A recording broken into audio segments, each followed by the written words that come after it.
এই যে বন্ধুরা, কেমন আছো তোমরা? আসসালামু আলাইকুম। আজকে হচ্ছে আমি স্কুল থেকে আসার সময় অনেক আলু ভর্তা খেতে চেয়েছিলাম, তাই আমি নিজে আলু ভর্তা বানাবো, মাকে বানাতে দিব না।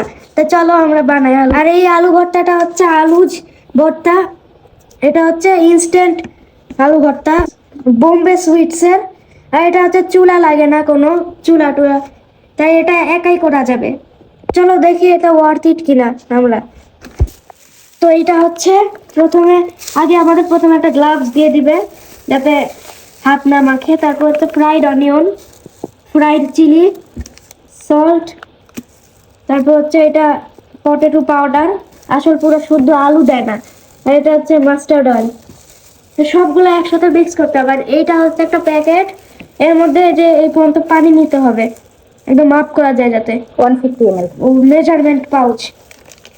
এবার এটাতে পানি ভরায় আনি। প্রথমে পাউডারটা নিয়ে নিলাম, পুরোটা দিব।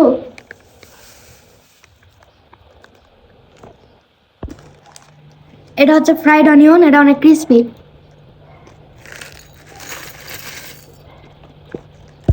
তারপর এটা হচ্ছে বোম্বাই মরিচ, এটা খাওয়া যাবে না, অনেক ভয়ঙ্কর।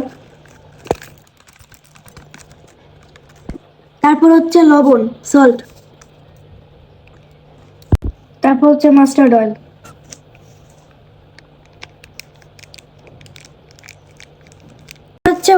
এটা হচ্ছে 150 মিলিলিটারের পানির মেজারিং এর। এটা একটু একটু করে দিব আর মিক্স করব এখন।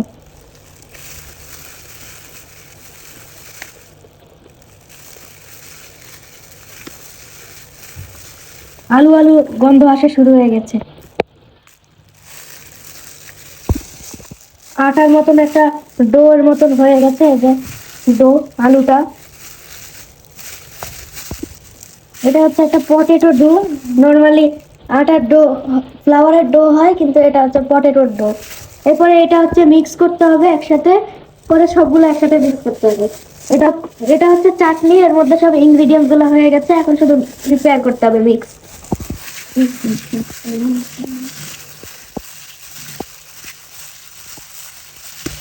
গ্লাভস না দিলে ঝালে পুরো হাত জ্বলে শেষ হয়ে যেত।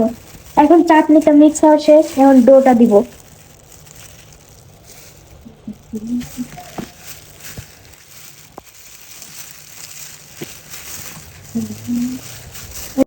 অবশেষে হয়ে গেল আমাদের বোম্বে সুইটসের আলু ভর্তা।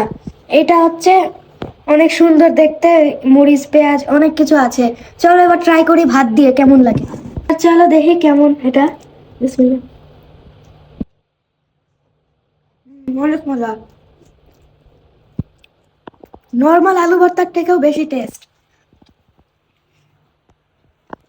এখন মাকে যে সারপ্রাইজ দিব, এবার বলবো যে দেখো আমিও আলু ভর্তা করতে পারি।